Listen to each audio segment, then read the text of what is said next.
Shalom. Satu hal yang luar biasa dan indah kalau kita senantiasa hidup dalam firman Allah. Karena itu penting untuk kita selalu merenungkan firman Tuhan. Karena itulah saudara-saudara, siaran kita ini, program kita Rema, untuk kita bersama-sama merenungkan firman Tuhan dari kitab Kejadian sampai Wahyu. Nah, dan kita sudah berada pada 1 Samuel pasal yang ke-18. Saya percaya setiap pasal saudara ikuti, saudara renungkan dengan baik. Ada banyak hal yang bisa kita pelajari dan menjadi penuntun, bimbing, menumbuhkan iman kita, dan terlebih pengenalan kita akan Allah yang hidup di dalam Yesus Kristus Tuhan. Nah, mari kita saudara-saudara bersama-sama sejenak berdoa. Bapa, terima kasih karena kasih karunia-Mu yang senantiasa menyertai hidup kami, sehingga kami ada sebagaimana kami ada karena kebaikan Tuhan menerangi kami dengan kuasa Roh Kudus-Nya. Melalui kebenaran firman-Nya ini, kami boleh ya Tuhan mengenal Tuhan dengan baik dan benar, dan hidup kami senantiasa berjalan dalam kebenaran-Mu. Terima kasih ya Tuhan. Berbicara bagi kami dalam kuasa Roh, dalam nama Yesus. Amin. Saudara-saudara, sahabat Rema yang saya kasihi, kisah di dalam 1 Samuel pasal yang ke-18 ini mengisahkan tentang bagaimana Daud dan Yonatan berpaut hatinya satu dengan yang lain. Mereka mengikat satu komitmen untuk senantiasa saling mengasihi sampai kepada keturunan mereka. Dan itu ketika Daud menjadi raja, dia buktikan. Tetapi rupanya terjadi satu hal yang berbeda antara Saul dengan Daud. Ya. Nah, mari kita akan mencermati bersama-sama. Judul di sini adalah Saul membenci atau benci kepada Daud. Dalam 1 Samuel 18 ayat 6 dikatakan, tetapi pada waktu mereka pulang, jadi kembali dari mengalahkan orang Filistin, keluarlah orang-orang perempuan dari segala kota Israel, menyongsong Raja Saul sambil menyanyi dan menari-nari dengan memukul rebana, dengan bersukaria dan dengan membunyikan gerincing. Dan perempuan yang menari-nari itu menyanyi berbalas-balasan, katanya, Saul mengalahkan beribu-ribu musuh, tetapi Daud berlaksa-laksa. Lalu bangkitlah amarah Saul dengan sangat, dan perkataan itu menyebalkan hatinya. Sebab pikirnya kepada Daud diperhitungkan mereka berlaksa-laksa, tetapi kepadaku diperhitungkannya beribu-ribu. Akhir-akhirnya jabatan raja itu pun jatuh kepadanya. Sejak hari itu, maka Saul selalu mendengki Daud. Saudara-saudara yang saya kasihi dalam Tuhan Yesus Kristus, cemburu, ya, ini adalah akar yang sangat berbahaya. Dan kita tahu kalau seseorang menjadi cemburu, saudara-saudara, maka orang tersebut bisa menjadi posesif kalau dia cemburu buta. Ya, bukan berarti orang tidak mengalami cemburu, tetapi pada batas tertentu. Tetapi saudara, cemburu seperti Saul, cemburu buta, bisa membuat orang itu begitu posesif. Dan akhirnya saudara-saudara, bisa karena terlalu cemburu, yang dikatakan cemburu buta, maka orang ini bisa mengalami sindrom yang disebut sindrom Otelo. Apa itu sindrom Otelo? Saudara-saudara, ini adalah satu sindrom yang menghinggapi seseorang seperti Saul. Karena terlalu cemburu dan iri yang ada di dalam dirinya begitu dalam, maka timbul niat jahat untuk melakukan hal-hal yang tidak baik. Nah, mari kita melihat saudara-saudara, apa yang membuat Saul begitu membenci Daud di sini adalah karena kecemburuan. Ketika mereka pulang berperang, maka keluarlah para wanita-wanita dari dalam kota, setiap kota-kota Israel untuk bernyanyi menyambut pasukan Saul bersama pasukannya bersama Daud yang kembali dari peperangan mengalahkan Filistin. Dan di sini saudara-saudara, para wanita-wanita ini sambil menabuh mereka punya tamborin, saudara-saudara, sambil menari, dan mereka menyanyi bahwa Saul mengalahkan beribu-ribu, tetapi Daud berlaksa-laksa. Saudara, rupanya kemenangan Daud terhadap Filistin dengan mengalahkan Goliat diperhitungkan sebagai satu kemenangan yang melebihi kemenangan yang pernah dicapai oleh Saul sebelumnya. Ya. Tetapi saudara-saudara, itu membuat Saul menjadi cemburu ketika mendengar akan lagu itu yang disampaikan.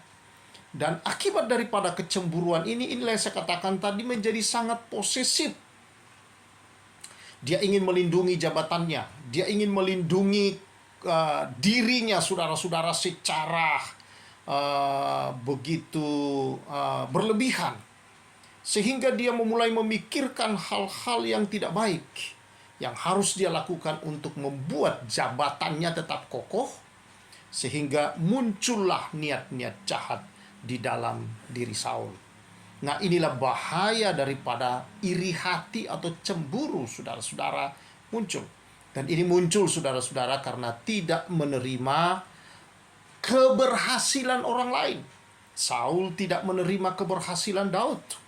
Dia berpikir bahwa kalau demikian adanya, diperhitungkan kepada Daud sebagai satu kemenangan yang lebih besar dari semua kemenangan yang dicapai oleh Saul, maka pada akhirnya jabatan kerajaan ini, jabatan raja, akan jatuh juga kepada Daud, bukan kepada keturunan Saul, yang sebagaimana mestinya bahwa raja itu setelah dia turun akan turun-temurun kepada keturunannya. Tetapi tidak demikian, saudara. Nah, saudara-saudara yang saya kasihi di dalam Tuhan Yesus Kristus,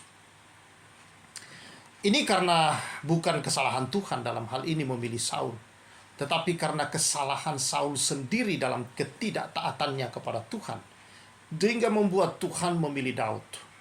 Dan Tuhan melihat di dalam diri Daud satu hal yang luar biasa, bahwa lewat Daud ini satu keturunan yang indah akan terjadi. Tuhan berjanji. Ya, dan Tuhan memilih Daud, saudara-saudara, untuk menurunkan keturunan yang kemudian lahir Yesus Kristus. Nah, mari kita melihat selanjutnya, bahwa akibat daripada munculnya rasa iri dan cemburu di dalamnya, ini menjadi satu penyakit, apa yang disebut sindrom Otelo, saudara-saudara. Akibat karena ketakutan yang berlebihan, kecemburuan yang dalam, cemburu buta, saudara-saudara, maka dia menjadi posesif, menjadi satu penyakit jiwa yang tidak disadari oleh banyak orang, bahwa ini membuat orang ini mengalami satu sindrom yang disebut Otelo, yang membuat orang itu karena begitu cemburu, maka dia akan melindungi sang kekasihnya dengan cara-cara yang tidak masuk akal dan kadang begitu kasar, dan bahkan bisa melukai sang kekasih untuk membuat kekasih itu tidak lari daripadanya. Nah, Saul melakukan ini, melindungi diri, kerajaan, dan keturunannya dengan cara-cara yang jahat.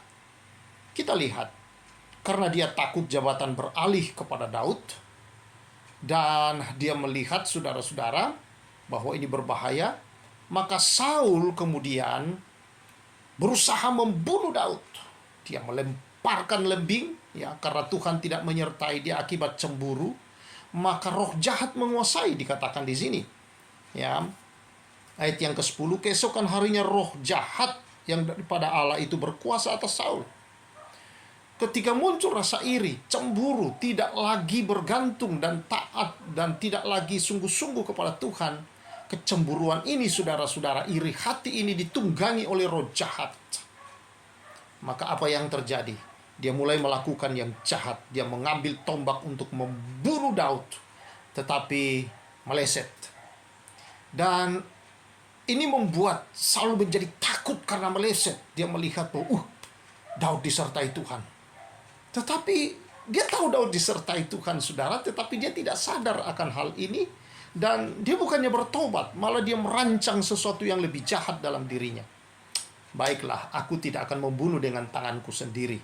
Biarlah tangan orang lain, yaitu tangan bangsa lain. Maka dia menyuruh orang untuk memberitahu Daud bahwa Daud diangkat menjadi kepala pasukan yang memimpin perang di barisan depan. Jahat sekali, saudara. Ya, dengan cara demikian, orang merasa, wow, luar biasa kepercayaan kepada Daud. Dan orang merasa Daud cocok untuk hal itu. Orang bangga melihat Daud, saudara. Tetapi mereka tidak tahu niat jahat yang ada di dalam diri Saul. Dan Daud ditempatkan di sana, tapi selalu berhasil. Lalu kemudian, saudara-saudara, timbul niat jahat yang lain. Dia berpikir, aku berikanlah anakku yang pertama yang bernama Merab itu, supaya dia menjadi jerat, saudara-saudara. Tetapi saudara-saudara, ketika waktunya dia harus memberikan anaknya itu, saudara, untuk dinikahi, batal dia berikan. Dia berikan kepada orang lain. Ini tentu satu balas dendam yang dia berpikir dengan maksud demikian. Daud menjadi sakit hati. Dan kemudian dia akan meninggalkan mungkin istana. Dia akan pergi dan tidak mau lagi ikut di dalam peperangan sebagainya. Dengan demikian, saudara, dia ingin membuat Daud jatuh di mata orang lain. Dan dia ingin membuat Daud menjadi frustrasi. Ya, tetapi tidak demikian dengan Daud, saudara-saudara. Dia sadar bahwa menjadi menantu seorang raja tidaklah mudah tentunya. Dan dia menerima situasi itu. Wow, Saul tentu menjadi semakin jengkel, saudara-saudara. Dan dia melakukan kejahatan yang lain lagi. Bahwa, okelah, saya ingin kau menjadi menantu saya. Saya akan berikan anak saya yang lain menjadi istrimu, yaitu Mikal. Karena dia melihat anak daripada Saul, anaknya ini jatuh cinta sama Daud. Maka dia berkata, oke, silahkan, kau boleh. Tapi dengan syarat yang sangat berat. Pada masa itu tentu syarat yang berat. Bahwa dia tidak meminta mahar, saudara-saudara, yang harta, karena dia tahu Daud dari keluarga yang tidak berada. Dan tidak mungkin memberikan harta terhadap Raja Saul sebagai mahar. Maka saudara, dia hanya meminta kulit katan orang Filistin sebanyak 100 helai. Tetapi Daud berhasil juga, saudara. Dia membunuh 200 dan kemudian dia membawa sesuai jumlah yang diminta oleh raja. Dan akhirnya jadilah Mikal menjadi istrinya. Sejak dari saat itu dikatakan, saudara-saudara, di dalam bagian firman Tuhan ini, sejak dari situ maka Saul menyadari bahwa Daud disertai oleh Tuhan. Ya. Waktunya genap, tetapi Daud sudah bersiap. Ia pergi dengan orang-orangnya, menewaskan dari orang Filistin itu 200 orang serta membawa kulit katan mereka. Dan dalam jumlah yang genap diberikan merekalah semuanya itu kepada raja, supaya Daud menjadi menantu raja. Kemudian Saul memberikan Mikal anaknya kepadanya menjadi istrinya. Lalu mengertilah Saul dan taulah ia bahwa Tuhan menyertai Daud, dan bahwa seluruh orang Israel mengasihi Daud. Maka makin takutlah Saul kepada Daud. Saul tetap menjadi musuh Daud seumur hidupnya. Saul melihat bahwa Daud ini disertai Tuhan. Tetapi bukannya dia bertobat, saudara-saudara, dan bersatu dengan Daud untuk keamanan dan demi saudara-saudara kebahagiaan bagi bangsa Israel. Dia hanya memikirkan dirinya dan tahtanya.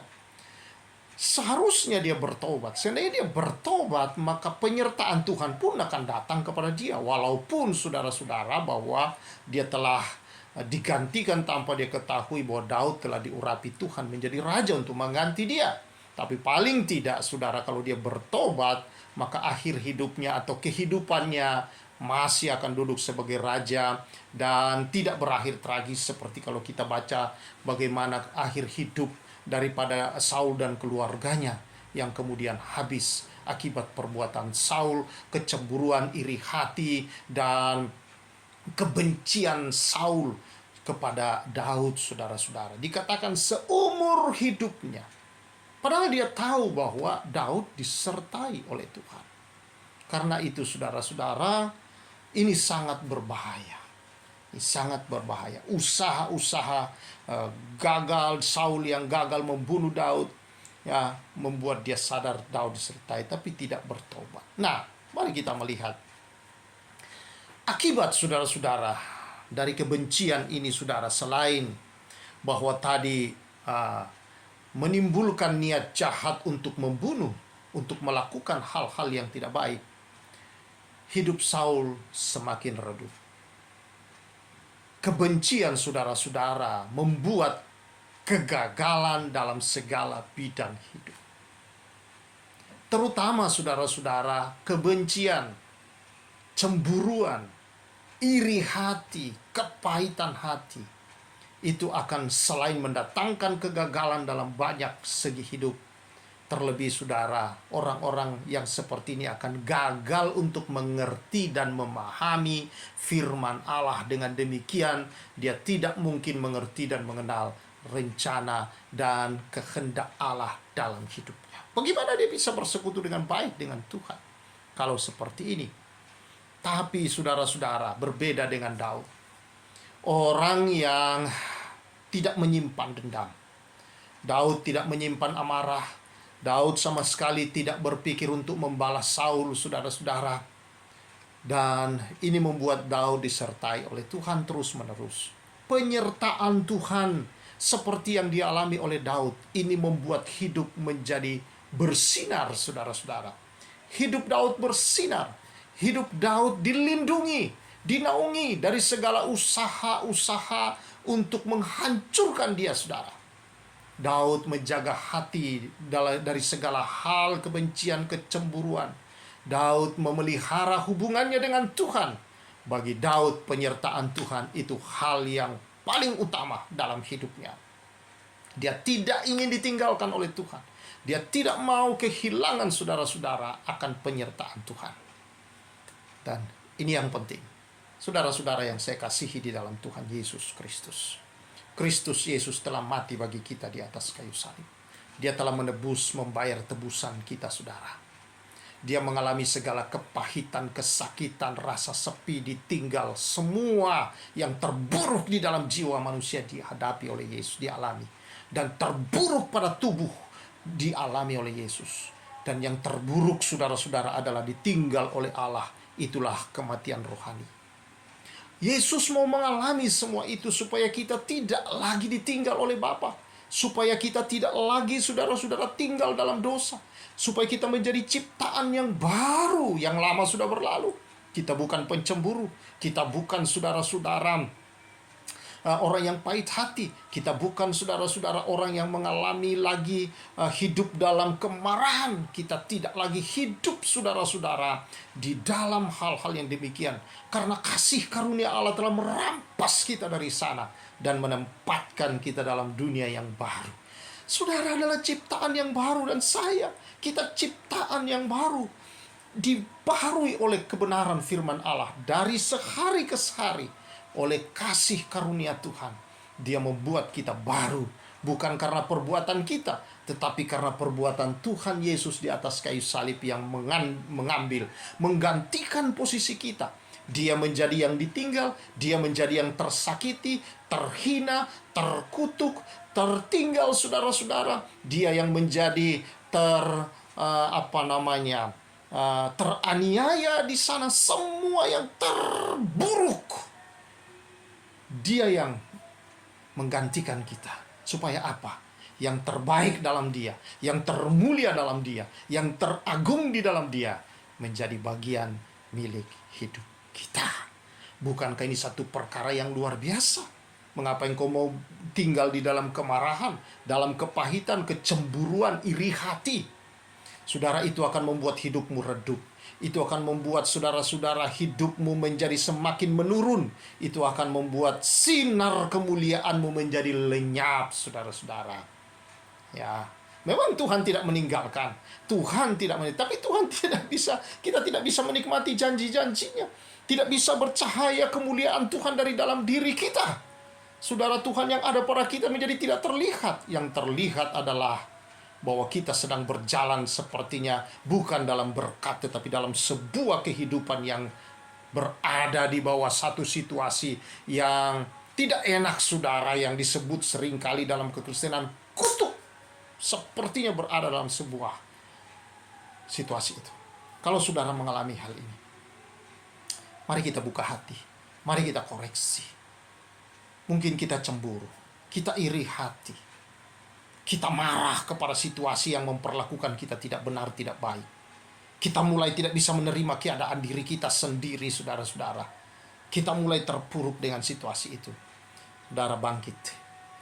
Bangkitlah. Terang Tuhan telah datang atasmu. Bangkitlah. Karena terang Tuhan padamu itu ingin menerangi orang lain. Tapi tidaklah mungkin kalau itu ada sumbatan-sumbatan di sana. Karena itu, saudara, hidup hari ini, lepaskan semua beban-bebanmu. Yesus berkata, mari kepadaku, kau yang letih lesu, berbeban berat. Engkau yang sedang berusaha dengan kemampuanmu sendiri adalah hal yang mustahil. Tapi kalau dalam kasih karunia, dalam kekuatan Tuhan, seperti Rasul Paulus berkata, segala perkara ku tanggung di dalam Dia yang memberi kekuatan kepadaku. Kekuatan kita terbatas. Tapi kalau kekuatan Tuhan ada pada kita, yaitu Roh Allah, dan kebenarannya ini menyertai hidup kita, kita mau hidup di dalamnya. Percayalah, saudara-saudara, kehidupan kita perlahan tapi pasti akan semakin bersinar. Kehidupan kita, saudara, perlahan mungkin tetapi pasti seperti Daud menjadi seorang raja yang dikenang sampai hari ini. Raja yang sangat dihormati. Dan olehnya keturunan lahir Mesias, saudara-saudara. Artinya apa? Bahwa kalau kita bebas dari semua itu, maka tidak hanya mempengaruhi hidup kita pribadi, tetapi di sekeliling kita, rumah tangga kita, keluarga besar kita, tetangga kita, masyarakat kita, bangsa kita, saudara-saudara. Gereja di mana kita berada sangat akan dipengaruhi. Terlebih, saudara, keturunan kita adalah keturunan yang diberkati. Mereka adalah pewaris-pewaris dunia ini, saudara. Mereka adalah orang-orang perkasa di bumi ini, saudara, dan diberkati oleh Tuhan. Seperti Daud berkata, tidak pernah kulihat keturunan orang benar meminta-minta roti. Artinya mereka ada dalam berkat Tuhan, disertai, dilindungi Tuhan, dijauhkan Tuhan dari segala hal yang jahat, dijauhkan Tuhan, dipelihara oleh Tuhan, diberi masa depan yang pasti dan yang terbaik. Oleh karena Tuhan senantiasa menyertai orang-orangnya yang hidup tulus, hidup dalam hati yang senantiasa mau mengasihi. Di dalam kasih tidak ada kecemburuan. Di dalam kasih dikatakan dalam 1 Korintus ada kesabaran. Di dalam kasih tidak ada amarah lagi, saudara.